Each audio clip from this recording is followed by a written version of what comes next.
I'm Bailey Bates. Here are your headlines from Central Texas. Drought plans are popping up across the region due to dry conditions, and residents are being asked to voluntarily reduce water usage.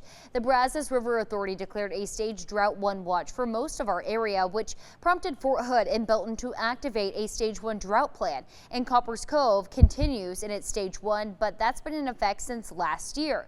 The stage 1 plan is used to bring awareness and calling for a voluntary conservation effort, but it's not a mandatory reduction.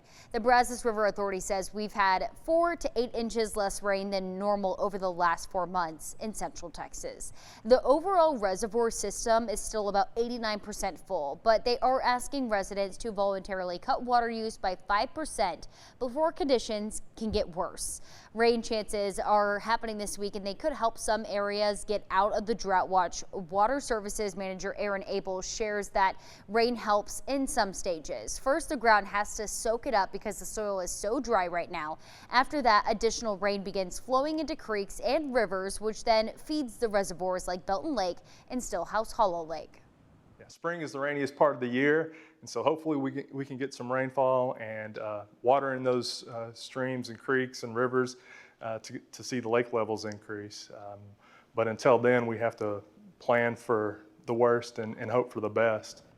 While this week's rain will help, the reservoirs need repeated soaking rains over time before people see a noticeable improvement. And more news, the Human and Animal Services Coalition in Temple is launching an initiative to install outdoor microchip scanning stations across Temple. They're free self-serve kiosk available to anyone 24 hours a day. Our Juliana Jackson shows us how it will work. Microchips have been one of the best tools to bring pets home. But until now, scanning for one has meant waiting for a vet clinic to open or flagging down animal control.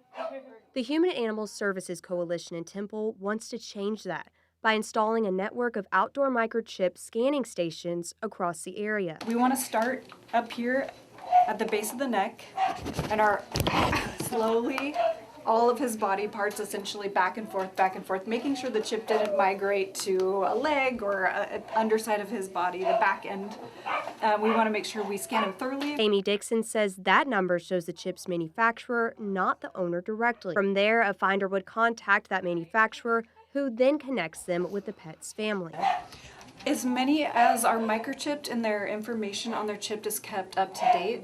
So if pet parents aren't keeping their information up to date, or if they get their pet chipped but they never bother to register the information, essentially not much help. Dixon says these scanning stations would give people more options. Helps pets be reunited with their families quickly and avoids the stress of having to go to the animal shelter. Each station costs roughly $600. The group already has 2 individual sponsors and plans to have their first station up and running outside their clinic in Temple by the end of April. From there, they want to spread stations across neighborhoods. Initiative impact we can make in the community that keeps pets out of the shelter, that's one of the big things we're trying to do. To learn more about the microchip stations and how you can help, go to kcentv.com. But it does sound like a very neat resource that would be great for our community here. Those are your headlines from Central Texas.